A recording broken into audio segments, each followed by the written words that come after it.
We are influenced by whom we admire most. हम उन्हीं लोगों से प्रभावित होते हैं जिनका हम आदर करते हैं या फिर जिन्हें हम पसंद करते हैं।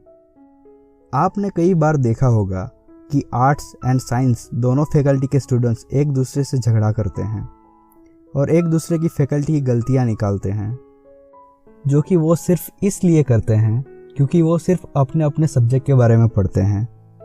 उनके सब्जेक्ट में हो चुके पिछले ऑथर या साइंटिस्ट की किताबें पढ़ते हैं और उनकी किताबें पढ़ने से हम इस दुनिया को उनके नज़रियों से देखने की कोशिश करते हैं। जैसे कि पास्ट में देखें तो कई आर्टिस्ट एंड ऑथर्स ने साइंस को क्रिएटिविटी को ख़त्म करने वाला कहा है। वैसे ही कई साइंटिस्ट को लिटरेचर बोरिंग लगता था।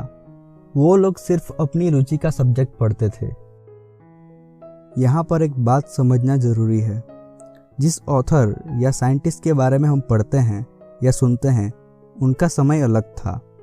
तब इंफॉर्मेशन के साधन सिर्फ न्यूज़पेपर एंड बुक्स ही थे। उनके पास लर्निंग के लिए सीमित सोर्स होने की वजह से वो सिर्फ अपने इंटरेस्ट का सब्जेक्ट ही पढ़ते। Except few scientist and artist like Leonardo da Vinci and Alberti, they were renaissance man.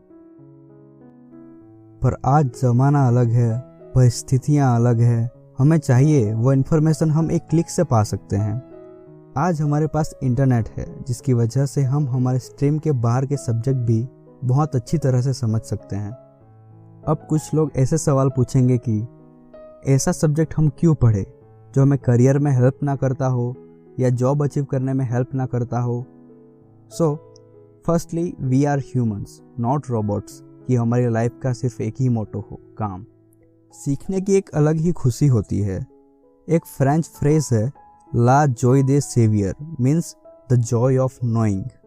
सो हमें मटेरियलिस्टिक थिंकिंग छोड़ के हमारी फील्ड से हट के नई चीज़ें सीखनी चाहिए, because we are born to be something more. Doctor Roger Sperry, जो कि एक रिसर्चर है, उनकी एक रिसर्च में ये सामने आया कि हमारे लेफ्ट साइड के ब्रेन का हिस्सा word thinking, sequence, linear thinking, mathematics, logic जैसी चीज़ें प्रोसेस करता है, जबकि हमारा right brain feelings, visualisation, imagination, rhythm, art जैसी चीज़ों को प्रोसेस करता है। यही एक कारण है जिसकी वजह से आर्ट स्टूडेंट का राइट ब्रेन ज़्यादा एक्टिव होता है, जबकि साइंस स्टूडेंट का लेफ्ट। हम चीज़ों को अच्छे से समझने के लिए उसे कैटेगराइज करते हैं। With categorise things become easy to understand. पर रियल लाइफ में चीज़ें अलग हैं। रियल लाइफ में चीज़ें बहुत ही ब्लेंडेड होती है। यही कारण है कि हम उनमें रही रियलिटी को देख नहीं पाते। जैसे कोई भी अकेला साइंटिस्ट या आर्टिस्ट या ह्यूमनिस्ट अकेला कभी सोसाइटी की मेन प्रॉब्लम को सॉल्व नहीं कर पाएगा।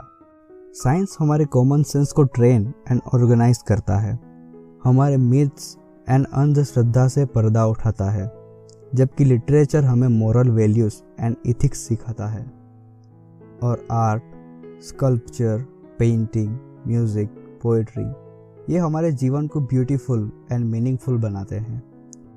तो हम क्यों हमारे ब्रेन को एक ही सब्जेक्ट तक सीमित रखें? हमें दूसरे सब्जेक्ट भी समझने की कोशिश करनी चाहिए, because this is the door of whole new reality.